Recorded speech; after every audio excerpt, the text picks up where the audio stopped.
Ozali nzambe, nzambe ya tango. Ozali nzambe, nzamba makoki. Eloko nini olembana nangwe. Utamokili ebanda. Alikambo nyonso zanga jamais solution. Eloko nini oloba esale mate. Yangona e para yonkolo. Bien-aimés dans le Seigneur, vous qui nous suivez de partout dans le monde entier, Shalom. Nous bénissons le Seigneur Jésus-Christ qui nous a donné l'occasion, la possibilité d'être une bénédiction pour vous. La Bible déclare que l'on nous regarde comme des dispensateurs des mystères de Dieu. J'ai paraphrasé mon confrère Paul qui a dit cela dans les Écritures. Les mystères étant des choses cachées, ce sont des choses qui doivent être mises à la disposition du peuple de Dieu afin que tout ce qui a été caché soit révélé. Et ce qui a été caché aux hommes sages, aux intelligents, c'est la sagesse mystérieuse de Dieu. C'est l'œuvre de la croix. Et car s'il l'avait su, il ne pouvait pas crucifier le Seigneur de gloire. Encore une fois, merci beaucoup d'être nombreux et nos numéros. Nos coordonnées sont affichées au bas de votre écran. Nous, c'est l'apôtre Jéribal, le sacrificateur en fonction, l'homme de Mopanga. Nous sommes ici en République démocratique du Congo, précisément à Lubumbashi, dans la province du Haut-Katanga. Que Dieu vous bénisse beaucoup. Nous avons reçu une grande vision stipulée dans le livre des Juges. Nous parlons de la destruction par le mot Pangayamoto des sacerdoces sataniques dans nos familles, des sacerdoces sataniques qui polluent toutes les juridictions de nos vies. Et pour le moment, nous avons un petit sous-thème très important parce que nous parlons du chapitre des sacerdoces de famille, les sacerdoces sataniques qui ont pollué, qui ont dégagé des énergies négatives dans notre vie chrétienne, dans notre marche avec le Seigneur, dans nos entreprises, dans nos foyers, et même dans notre croissance, dans nos relations avec le Seigneur. Ces sacerdoces doivent être disqualifiés, paralysés, massacrés par le mot Pangayamoto qui est Jésus-Christ, Dieu. Nous parlons de Jéricho qui est connu. C'est une ville, nous sommes dans le livre de Josué, chapitre 6, verset 26, si vous me le permettez. Je peux le lire rapidement. La Bible dit, ce fut alors que Josué jura en disant, maudit soit devant l'Éternel l'homme qui se lèvera pour rebâtir cette ville de Jéricho. Il en jettera les fondements au prix de son premier-né et il en posera les portes au prix de son plus jeune fils. C'est une histoire qui est très connue de tous.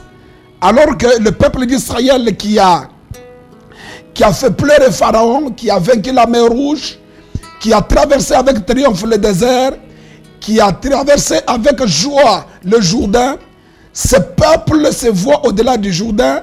Dieu donne l'instruction sacerdotale, à savoir passer à la circoncision pour que l'opprobre tombe.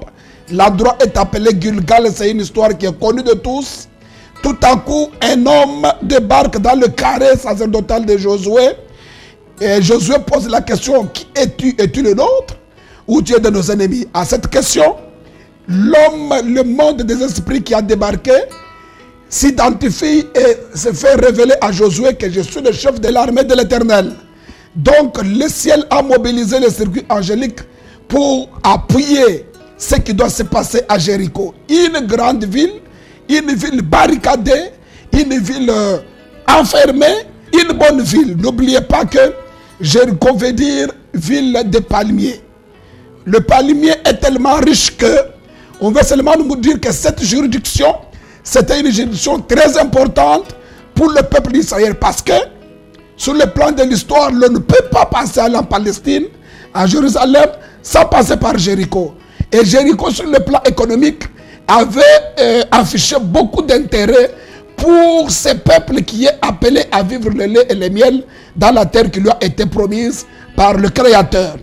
C'est ainsi que l'instruction est donnée par Dieu de poser les actes sacerdotaux. Et au 6e jour, lorsqu'on va passer au 7e jour, on le fera 7 fois.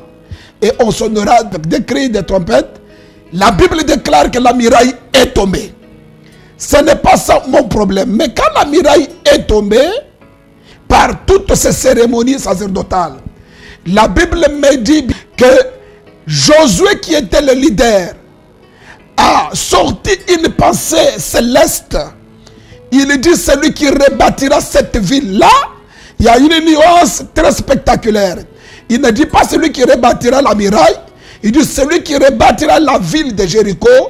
Cet homme-là sera maudit par le fait qu'il verra son premier-né mourir et même le dernier. Peuple du Seigneur, laissez-moi vous encourager par cette parole et vous motiver pour que vous puissiez attirer votre ultime attention dans le sens que tout le monde a besoin d'être béni.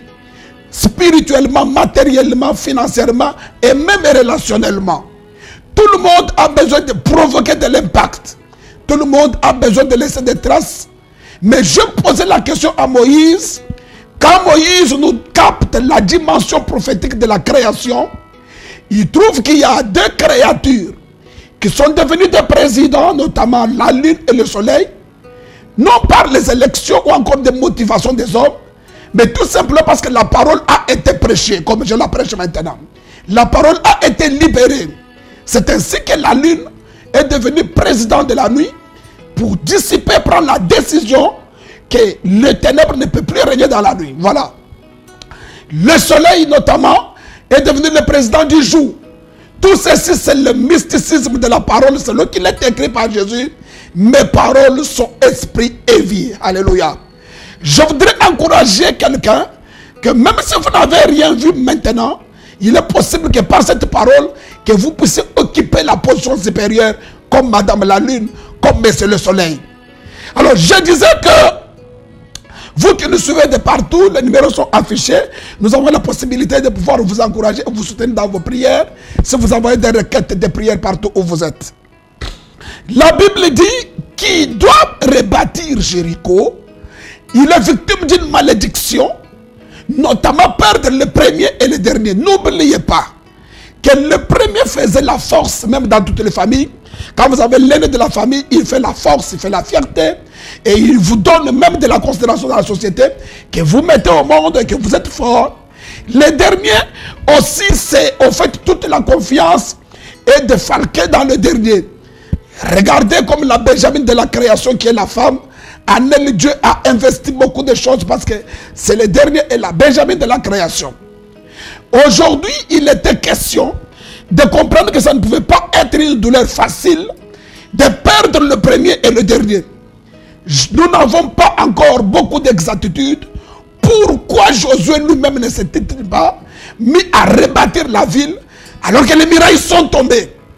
Dans la dimension prophétique et révélation, nous pouvons comprendre que la muraille, c'est l'image d'après Ésaïe chapitre 2, l'image d'un grand arbre, d'un cèdre, l'image même d'un homme méchant, l'image même de certaines lois spirituelles.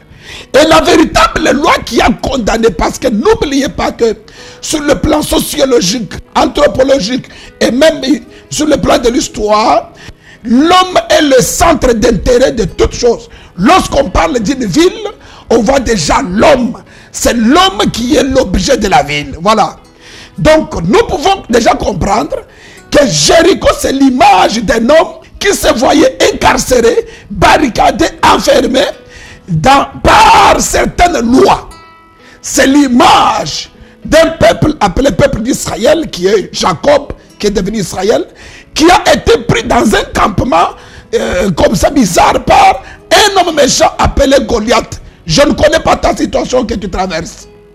Voilà. Donc nous pouvons dire que c'est l'image du premier Adam qui s'est retrouvé condamné, qui s'est retrouvé dans des conditions défavorables. Et tout ce parce que nous sommes ici d'Adam, nous avions cette condamnation à nous. Selon qu'il est écrit, chacun suivait sa propre voie. Nous étions tous errants. Esaïe l'a confirmé de cette manière-là. Peuple du Seigneur, il fallait que la muraille tombe. Et la muraille est tombée à la croix de Golgotha. La Bible déclare que celui qui devait rebâtir la ville de Jéricho, il devait donc subir de cette malédiction-là. L'histoire est passée, beaucoup d'années sont passées. Nous constatons qu'il y a beaucoup de choses qui se sont ajoutées comme préalable pour rebâtir, reconstruire la ville de Jéricho. Il y a notamment un jour à l'époque d'Élisée, les habitants de la ville disent que, en tout cas, Élisée, la ville est tellement bien, comme vous le voyez, mais les eaux sont amères. Tout est une ville de bénédiction, mais les eaux sont amères. Ça, c'est Jéricho, les caractéristiques de Jéricho. Je ne connais pas. Peut-être que vous êtes dans une malédiction quelconque. Peut-être que vous êtes dans une amertume quelconque. Vous êtes dans un foyer, dans le business, dans la politique, dans les affaires quelconques. Mais vous sentez des amertumes. La ville est bien apparemment. Mais vous sentez des amertumes comme les habitants de Jéricho qui ont dit ça à Élisée. N'oubliez pas que à une époque donnée, il y a un homme qui quittait Jérusalem pour aller à Jéricho. Il est pris par les bandits, les brigands. Tabassé, Jéricho, ça devenait une bonne ville, mais il y a des brigands.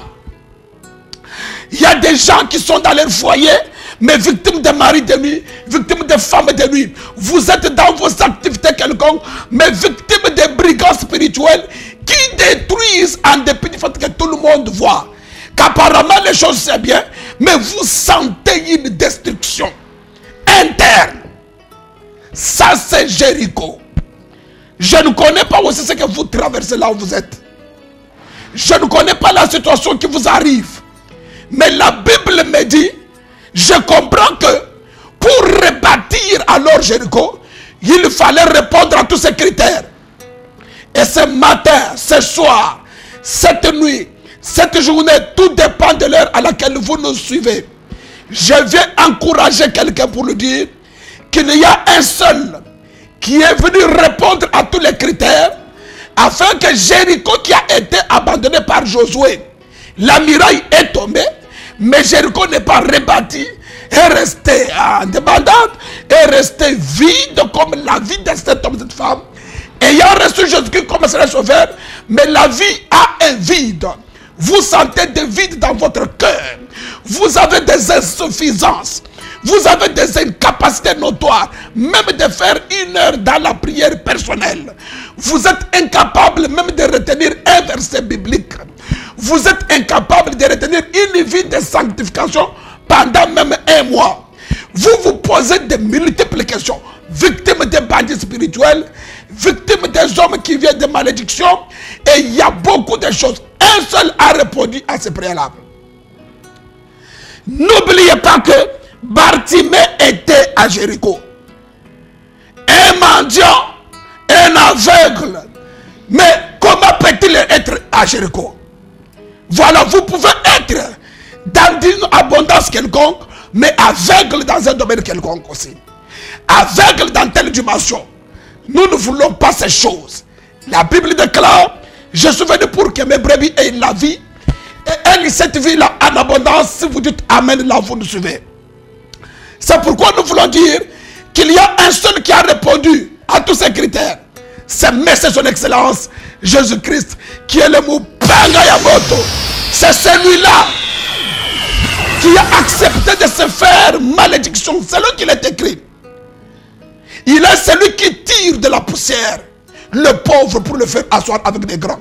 Or, pour tirer quelqu'un de la poussière, il faut accepter d'être poussière. Un seul a quitté le haut sommeil pour venir à la poussière. Il s'est fait malédiction pour remorquer les hommes et les femmes qui sont dans la malédiction et leur donner la bénédiction. Je déclare la bénédiction là où vous êtes. Un seul. Parce qu'un seul, c'est le véritable Élisée. La Bible déclare que ces eaux-là étaient amères. Un seul, c'est celui qui avait de l'amertume, la véritable Naomi. C'est Jésus dans une position de faiblesse à la croix, mais communiquant la vie, parce qu'Élisée avait une qualification pour avoir la possibilité et les potentialités de pouvoir donner de bonnes eaux, il faut avoir des calvities. Or, la calvitie, c'est la disparition des cheveux qui sont l'image de la gloire. Jésus s'est dépouillé lui-même de sa gloire. Il s'est dépouillé, il s'est donné. Et la Bible déclare comme un homme ordinaire. Tout cela était pour que les amertumes de cet homme, cette femme, soient transformées, converties en une joie. Si tu dis Amen. C'est lui-même qui était le Père. Quand il dit, quand vous priez, dites notre Père qui est aux cieux. C'est lui-même qui était le Père et qui s'est fait fils. La Bible dit dans Colossiens chapitre 1, du 12e au 15e verset. Il est écrit qu'il est le premier de toute la création. Et s'il est le premier, lorsqu'il veut parler de Jean-Baptiste, il dit de tous ceux qui sont nés de femmes. Celui qui est comme Jean-Baptiste n'existe pas, sauf le plus petit. Et le plus petit, c'était lui-même qui est le véritable Benjamin, qui vit là dans la position de force. Mais lui-même le premier, lui-même le dernier, je l'ai vu en train de mourir comme les deux enfants de Hiel de Bethel, qui a voulu rebâtir la ville de Jéricho. Je suis dans 1 Roi chapitre 16, verset 34. Il a perdu le premier et il a perdu le dernier pour que Jéricho soit rebâti. Le premier et le dernier, c'est l'image de Jésus-Christ, l'innocent, qui est mort à la croix pour que la vie de cet homme soit rebâtie. Voilà pourquoi il a joué le rôle du véritable Gédéon, qui non seulement qu'il a renversé l'autel de Baal, mais il a érigé l'autel pour Dieu. Non seulement qu'il a dépouillé les principautés, les dominations, en les mettant publiquement en spectacle, mais par la même croix, l'apôtre Paul déclare que la prédication de la croix, c'est une puissance pour nous qui sommes sauvés et une folie pour ceux qui périssent. Je déclare que ton mariage soit rebâti. Je déclare que ton travail soit rebâti. Que ta foi soit rebâtie. Que tout ce qui avait été modifié dans ta vie soit rebâti au nom puissant de Jésus-Christ. Je ne le dis pas par moi-même. Mon témoin c'est Moïse. Quand nous lisons dans Deutéronome chapitre 28, la Bible dit, lorsque tu auras obéi à la loi de l'Éternel, l'Éternel te donnera supériorité sur toutes les nations. Fin de citation. Or, cette loi a été donnée à Israël. Israël qui est-il? C'est Jacob. Nous comprenons par là que c'est Jacob à qui on avait dit, si tu obéis, tu auras la supériorité. Jacob comme Israël en Canaan, à un moment donné s'est retrouvé en exil. Il s'est retrouvé dominé par les nations parce qu'il n'avait pas obéi à la loi. Même le premier Adam s'est vu en dehors du jardin d'Éden parce qu'il n'avait pas obéi à la loi permanemment. Mais il y a un seul, le véritable Jacob. Il y a un seul, le dernier Adam. La Bible déclare qu'il y a en vous le sentiment qui était en Jésus. Lui qui était Dieu, il n'a pas regardé cela comme une proie arrachée. Il s'est humilié lui-même. Et il s'est donné. Il s'est rendu obéissant. Ça c'est fort. Jusqu'à la croix. C'est pourquoi Dieu l'a souverainement élevé. Et lui a donné le nom au-dessus de tout. Alors que si Jésus est souverainement élevé, il domine sur toutes les nations. Tout le monde parle de Jésus-Christ. Je vais dans le tabernacle. Je me rends compte que lorsque le souverain sacrificateur voulait entrer dans le lieu très saint le jour de l'expiation, il portait sur le pectoral du jugement les 12 noms des tribus d'Israël. Ça c'est fort. Ceux qui sont incapables d'accéder à l'élévation, à la supériorité, mais parce qu'ils sont sur la poitrine du sacrificateur, le souverain, ils accèdent, toute barrière tombe en faillite. Je bénis celui qui nous regarde et le réconforte. Que maintenant, au nom de cette parole, ta vie qui était vers le bas prendra la supériorité parce que ta vie est en Jésus-Christ. L'apôtre Paul dit que béni sois-tu, l'Éternel qui nous amène de toutes sortes de bénédictions en Jésus-Christ. Je déclare la supériorité. Je te déclare la tête. Je te déclare élevé. Je te déclare épanoui. J'installe la paix, la joie Au nom puissant de Jésus-Christ de Nazareth. Deuxième chose qui me donne le courage de te dire que ton Jéricho sera rebâti. Ton Jéricho est en train de te rebâtir. La Bible dit, Moïse, va, je te ferai un Dieu devant Pharaon. Quand vous voyez Moïse, c'était un Dieu dans la chair. Mais Dieu n'a jamais ôté la divinité sur Moïse. Dieu dit encore plus tard à Moïse, je me tiendrai sur le rocher. Et toi tu battras les rochers afin que l'eau puisse couler et que le peuple prenne de l'eau. Oh, c'est fort, quelqu'un dirait amen à la maison. Un Dieu qui frappe un autre Dieu. Un Dieu Moïse qui vient frapper un Dieu rocher. Et le rocher d'après Paul, 1 Corinthiens chapitre 10, que ce rocher-là était Christ. Christ a été déjà frappé par Dieu lui-même, selon qu'il est écrit dans Ésaïe 53, que frappé de Dieu. Ça c'est fort. Cette frappe-là, c'est l'image de la mort. À la croix de Golgotha, il a été frappé, il est mort, pour que l'eau puisse couler dans la vie de cet homme, cette femme, et que la soif soit étagée. Je déclare que la vie nous donnée par Jésus, en amont tout comme en aval, c'est-à-dire éternelle et abondante, soit installée dans tout ce que tu fais, soit installée sur tes enfants, soit installée dans ton cœur, en dépit du doute que tu avais, en dépit du manque de considération que tu avais, en dépit de tout ce que tu avais comme crise de confiance de toi-même, Jésus-Christ t'aime. Nous allons prier. Dieu Tout-Puissant, nous te bénissons parce que le Jéricho de cet homme a été rebâti par ce message fort, par la puissance de ton Esprit Saint. Au nom du mandat que tu nous as conféré, je déclare la vie de cet homme être rebâtie, son mariage, sa relation avec toi, sa relation avec des personnes. Je déclare que cela soit rebâti au nom de ta prière sacerdotale. Je le déclare glorifié, que ta gloire s'installe dans tous les domaines de sa vie, que ta gloire s'installe dans toutes les facultés de sa vie, au nom puissant de Jésus.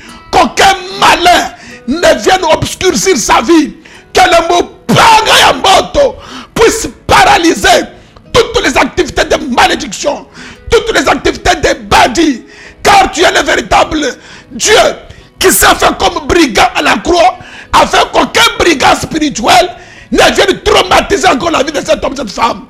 Qu'il soit libéré, qu'il soit guéri, qu'il soit béni, qu'il s'épanouisse, qu'il soit restauré. Au nom puissant de Jésus de Nazareth, nous avons ainsi prié. Amen. Amen, peuple du Seigneur. La Bible dit que chacun de vous mette au service des autres les dons qu'il a reçus de la part du Seigneur. Les uns ont reçu des capacités scientifiques, économiques, politiques. Nous avons reçu les mystères de Dieu du ciel pour vous les donner afin que cela puisse booster toutes les facultés de vos vies. Soyez bénis. Restez branchés à ce programme.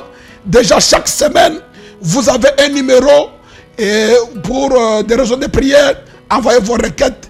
Nous sommes là disposés pour vous soutenir. C'était l'apôtre Jériba, le sacrificateur en fonction, l'homme de Mupanga, à partir de la RDC, précisément à Lubumbashi, au Katanga. Soyez bénis, que le Seigneur vous bénisse beaucoup.